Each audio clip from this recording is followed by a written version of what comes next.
What is up, guys? Tyson Dela Cruz here. Thank you so much for rocking with me. You know, over the last couple weeks, I thought to myself, who would win in a game of verbal Mortal Kombat filled with gaffles, word mumbles, word salads, and all types of confusion? Who do you guys think would win, Kamala Harris or Joe Biden?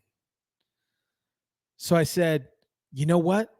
Why don't we have them duel in a word gaffle Mortal Kombat style segment? So I created it just for you guys.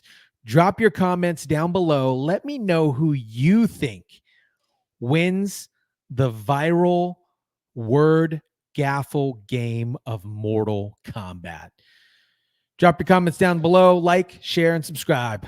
Enjoy.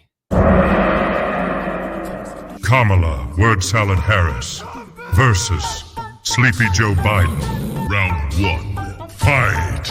Making sure that we're able to make every single solitary person eligible for what I've been able to do with the with the COVID. Excuse me, with dealing with everything we have to do with.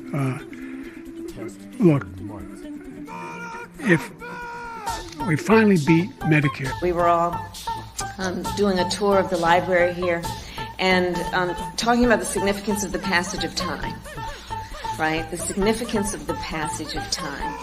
So when you think about it, there is great significance to the passage of time in terms of what we need to do to lay these wires, what we need to do to create these jobs. And there is such great significance. Round two. Fight. The great artists of our time representing the groundbreaking legacy of hip-hop in America, LL Cool J.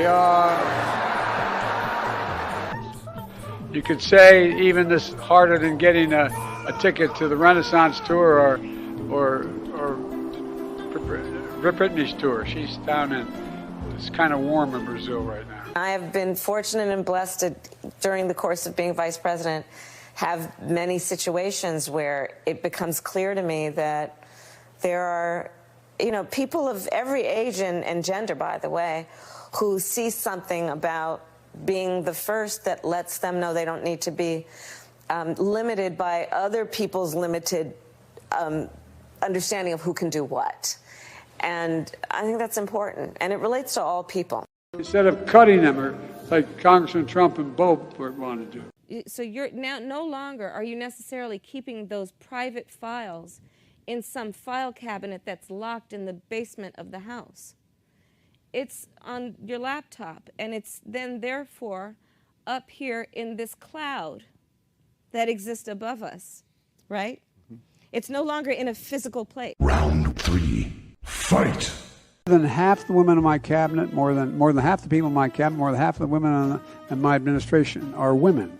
68 times, 68 hours, 68 times, more than 68 hours. We have entrepreneurs, small business owners who are working in the area of space, technology, addressing the climate crisis and understanding the opportunities that exist there in terms of growing a clean energy economy and growing a workforce that has the skills and the ability to lead where we can be, unburdened by where we have been.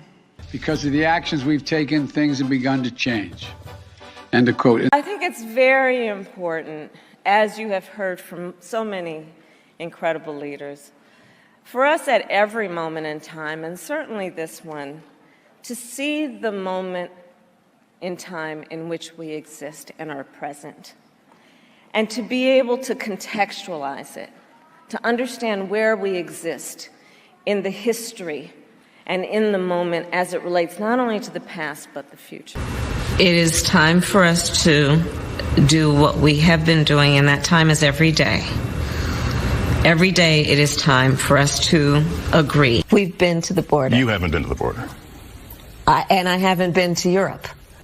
Based on what we've just been able to see, and because we've seen it or not doesn't mean it hasn't happened. But just limited to what we have seen. I really don't know what he said at the end of that sentence. I don't think he knows what he said either. But I tell you what, I don't know about you, but I'm going to go to bed. Fatality. Test your might.